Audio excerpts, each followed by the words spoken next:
Oi girls and boys and everything in between, it's Ace Trainer Lee and back with another episode of MetroMania. You guys have been loving this series so far and it makes me really excited to see just how into this you guys are getting. We've got people in the comments with hashtag Team Clefable, hashtag Team Gengar, people that think that Blissey is so bulky that it's definitely going to win it all, and I'm just absolutely so thrilled that you guys are as happy and excited for this tournament as I am. If you really are loving this series, make sure you hit the like button on this video to show your support, and of course hit subscribe if you're new so you never miss an episode of this tournament. It's gonna be amazing. Of course, don't forget to let me know in the comments which Pokemon out of the 14 remaining Pokemon you think is gonna go all the way and win the tournament. But right now, let's take a look at the brackets. So as we can see, last week we lost Snorlax. Dusknoir was absolutely dominant in the second of our heats. Really took it to Snorlax, 2 victories to 0. Snorlax just could not get out of the gate, unfortunately. So a fan favourite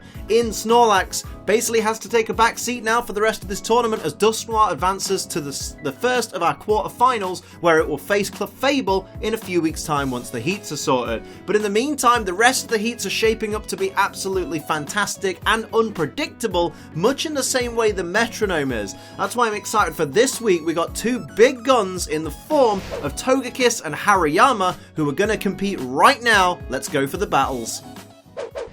Here we go, it's Hariyama versus Togekiss. As everyone enters the battlefield, it's Heat 3 of the Metromania tournament. This tournament has been shocking, it's been unpredictable, it's been incredible so far, and I'm so excited to see what these 2 behemoths bring to the table, with Togekiss beginning things with a round onto regular Hariyama, doing a little bit of damage there, decent amount for the first hit. Of course, Togekiss being more of a more rounded competitor, whereas Hariyama is definitely going to be trying its best to go with all physical attacks like that strength, which does a considerable amount of damage to Togekiss from the get-go. That's a very interesting first hit. Hariyama definitely has an advantage here when it comes to physical attacks. Not so much with special attacks as we see from that very limited Fire Blast there. It's still going to be interesting to see how Togekiss is going to combat that massive strength. We see Power Gem coming out, which won't be very effective, does barely any damage to that regular Hariyama there. And here comes the shiny Togekiss. Very hard to tell the difference between these two. We see Disable coming out. Now that's an interesting tactic. Disabling the Metronome of regular Hariyama means that it's now going to have to struggle each turn until the disability wears off. Shiny Hariyama is not disabled, unfortunately for Togekiss. Goes for a super effective Poison Tail for massive damage there, bringing regular Togekiss down to the yellow. How's it going to respond? Who knows? Here comes shiny Togekiss with a Sky Drop, but Hariyama is far too heavy to be lifted by Sky Drop, so lives to fight another day. Here comes Razor Shell from regular Togekiss. Are they going to get a critical hit on that? They're not, but they're going to get the defense drop, which is not good for Hariyama. How will shiny Hariyama respond? It's responding with Stomping Tantrum, which doesn't affect flying types. There's the struggle. It's going to do a decent amount of damage to Togekiss, but 25% of Hariyama's overall HP. It's not looking good for regular Hariyama in this contest. Here comes shiny Togekiss with Acrobatics, which is going to be super effective and is going to take down that shiny Hariyama so easily, especially after that defense drop. A physical attack after the -1 defense, that was always going to be a killer. Here's a Feather Dance coming out from regular Togekiss, which is going to lower the attack harshly of that Hariyama, who has no moves left, is going to go for Struggle. This is looking like a foregone conclusion in this first battle. Damaged by the recoil, brings it into the red. It's still disabled, which means it needs to take down both Togekiss in one turn. But there's a Growl. It's now going to be at -3 attack. There is absolutely no chance of this Hariyama taking down both Togekiss in one turn, with a struggle, no less. So here's a Hydro Pump from Togekiss just to put it out of its misery. Down goes Hariyama, and Togekiss takes the first round. Hariyama really needs to claw things back in this round. It did not have a first round of this contest. It just did not do well. What else can we say? I'm almost speechless. I expected Hariyama to do much better, to be honest, but it really had a bad first round. Here comes Togekiss, starting off with a not very effective Assurance, but it could possibly have a chance to flinch, I believe, on that Hariyama. Here we see shiny Togekiss coming in with Volt Tackle. That's going to have a little bit of recoil damage on it as well. but it does a decent amount of damage to shiny Hariyama. How will it respond? Hariyama needs a good battle now. It's going for Infestation. That's going to do not very effective damage now, but at the end of each turn, it's going to do a set amount of damage. I believe either 1/8 or 1/16 of Togekiss's overall HP. Here's an Anchor Shot, Steel-type move. It's going to be super effective on that regular Togekiss. Brings it down to less than half HP. That's incredible. And there you see the Infestation. It's not looking good for regular Togekiss. This is the kind of strength and the kind of plays that Hariyama needed to bring out from the get-go. His stored power, it will be super effective, but not a lot of damage because no power was built up there. Here comes Togekiss indeed. What's it going to do? Regular Togekiss goes for Coil. It's going to raise, I believe it's attack stat? Yes, raise its attack and defense there with the Coil, and the accuracy as well. That's going to play out very well for the Togekiss team if they can get themselves... Oh, here's a heal order from regular Hariyama. Gonna heal up that little bit of chip damage, bring itself back to full HP. Good move there, good strategy, bringing the health back up.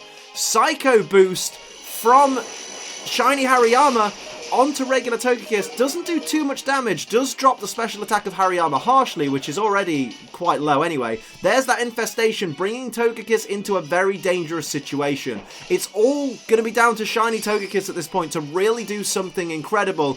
Crush Claw coming out, tiny little bit of damage there, but does drop the defense of that Hariyama. Wow, this is the complete opposite of the previous battle. We see a Sky Uppercut, which is going to do a decent amount of damage to Hariyama, bringing it down to the yellow there. But how will the shiny version respond here? Ice Hammer, that is going to be super effective. It's on the shiny Togekiss, does massive damage. Togekiss are on the ropes right now. This is completely swapped round. Here comes regular Hariyama. What's it going to do? Going to go for Volt Switch, which again is super effective. Oh my goodness, both Togekiss are in a terrible situation as the regular Togekiss, as I say that, is knocked out by Infestation. It's all down to shiny Togekiss at this point. With 17 HP, it really needs a miracle at this point. A Dazzling Gleam or something. Bug Bite is not very effective on shiny Hariyama. Oh my goodness, how is Togekiss going to get out of this? How is it going to escape? We see Thrash coming out, so that is turn 2. Togekiss goes down. It's 1-1 now. It's evened up. Now Hariyama and Togekiss are in the very same place, fighting for that coveted spot in the quarterfinals. Who's going to take it, though? It could go either way. Both these battles have been quite one-sided each time, but for either team. That's incredible. Here comes shiny Togekiss with an Ingrain. Going to restore HP each turn because it's rooted into the ground there. That's going to be an interesting play. I like this setup already from the Togekiss team. Power Trip. It's going to do a little tiny bit of damage. Did it even do 1 HP there to Hariyama? Who knows? Did not do a lot though. Here comes shiny Hariyama with Solar Beam. It's going to absorb light this turn and attack with a not very effective Solar Beam on the next turn. So I don't know how good of a play that was really. Here comes regular Hariyama with a Pluck. It's going to do a decent amount of damage. Well, it did about, what? We'll call it, well, after... To be fair, after the Ingrain restored the HP, it's now down to, you know, it's only lost like 1/8 of its HP at best. Here's a Simple Beam, going to change the ability of Hariyama there, going to swap it out. No Thick Fat this time, it's just going to be Simple, which is not great for the Hariyama team. It now has a little bit of vulnerability when it comes to fire and ice type moves. Only neutral, but still. Here's an Iron Head, which does a decent amount of damage. There is a flinch, though, because of that Iron Head. So here comes regular Hariyama, the only Hariyama that's going to have a move this turn. Stored Power, once again. It's not going to do a lot of damage to Togekiss, let's face it. Barely scratched the surface there.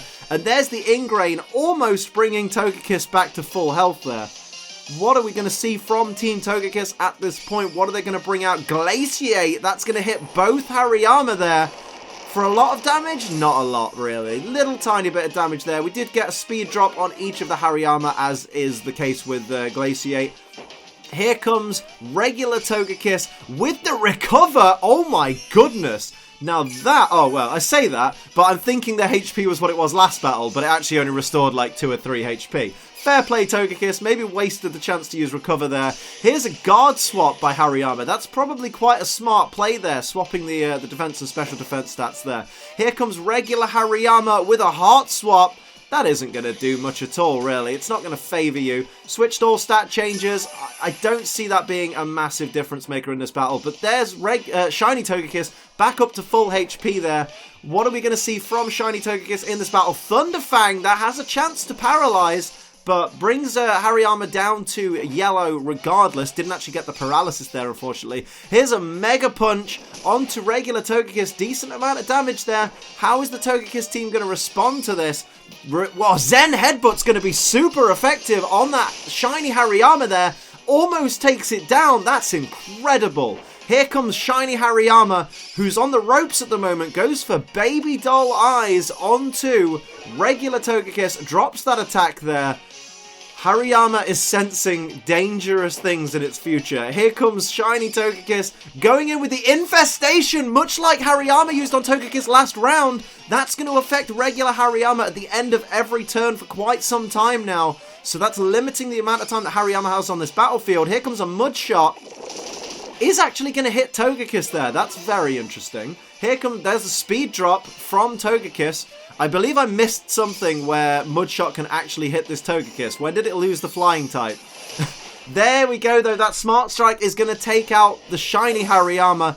There's only one Hariyama left on the field, and these Togekiss are in fantastic condition right now. There's that infestation damage. Hariyama needs some Rock-type moves. ASAP. You know, Rock Slide. Maybe an Iron Head, maybe something like that. Use a Submission, which is avoided by Togekiss. That would have come with recoil damage, though, so it's probably best that Hariyama didn't hit that move. Sucker Punch, of course, is going to fail because it's a Metronome battle, so that's lucky for Hariyama. What's regular Togekiss got in store? Imprison. Now, Imprison is very interesting because it sealed the moves that the Pokemon shares with it, and all the Pokemon have Metronome, which means Hariyama now can't use Metronome. It can only struggle. This is the beginning of the end for Hariyama. There is no way Hariyama can win this battle now, because it's going to be imprisoned for quite some time. It can only use Struggle possibly twice more, which means it can't knock out these Pokemon. Here comes the Dragon Hammer onto Hariyama, doing a decent amount of damage. It can now only Struggle once. This is done. Togekiss has absolutely wiped the floor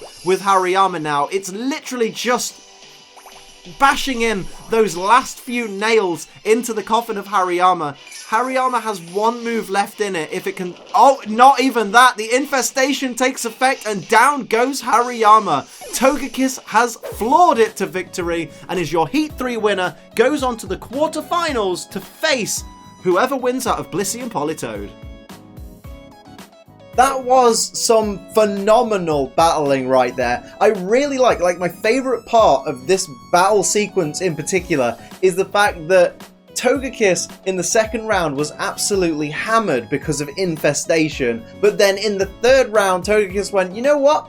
You can have the infestation, Hariyama, and I'm going to destroy your team with it. It was really, really cool to see that kind of switcheroo taking place, and I'm really excited to see what Togekiss brings to the quarterfinals. Of course, if you've enjoyed this episode, if you've enjoyed Heat 3, hit the like button, subscribe so you don't miss another episode, and I'll see you very soon. But until then, I'm Ace Trainer Liam.